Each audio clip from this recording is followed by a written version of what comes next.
Okay, next video is going to be on cleaning a speckled trout. Kind of an overlooked fish. I personally love these fish. I think they're great of a fighter. It's a really good fish and fun fish to catch, top water and sight fishing. Plus, it really is good to eat, and they're overlooked. We call these big ones like this a gator trout. This is about a 24-inch trout. In Florida, you're only allowed to keep one of them, but one of them that's over 20 inches, I should say. You're allowed to keep 5 total.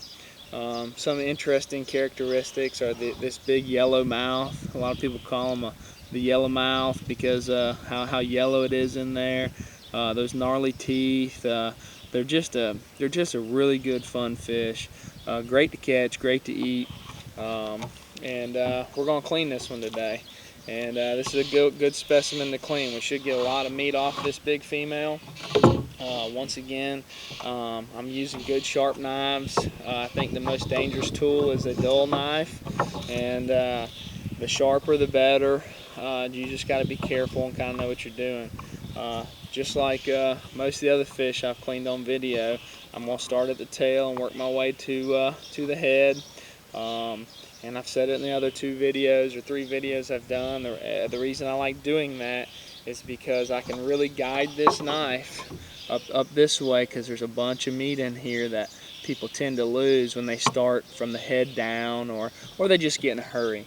And I think we owe it to these fish to get as much meat off them as we can. And alright, so let's get started.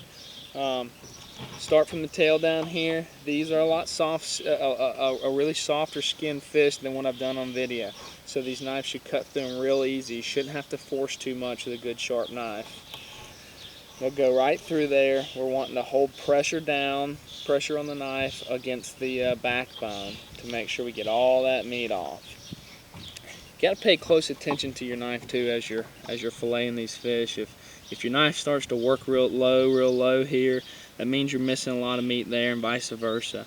I prefer to make sure I get all the top meat, because you'll lose some of this belly meat when you trim it anyway.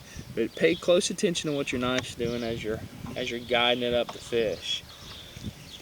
You shouldn't feel resistance really until you get to the ribs, where you'll start getting a little resistance. It'll be right behind these fins here is where I've started hitting the ribs.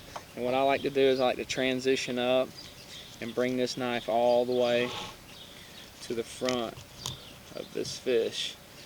That far. That's where the meat stops. That's where my knife stops, because I'm on his skull. Once I've made that cut, I like to work down to the ribs and really work this fillet off. I'm down below the midway point of the ribs, and now I will do a diagonal cut here, right behind the gill plate, to take all that meat there. Once again, this is a really soft skinned fish. The meat's firm, but the skin's real soft. Alright, so here I am. We got the ribs here, and I'm just going to work this around the ribs and just fillet them right off. Okay, so now we're done with that. We still got the other side, but we're done with the fillet. Big, thick fillet, nearly the length of the fish. Big, heavy fillet, lots of meat there. Alright, so once again, when it comes to taking this skin off, this one can be a little more tricky because the skin is so soft. That's why you got to have really good knife control and really feel what you're doing.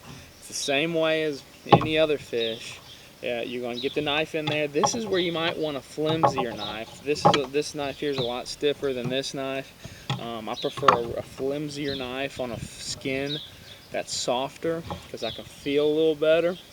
And plus, when I'm doing a bunch of speckled trout, I like to have a knife set aside that I just take the skin off with. That way it stays sharper longer.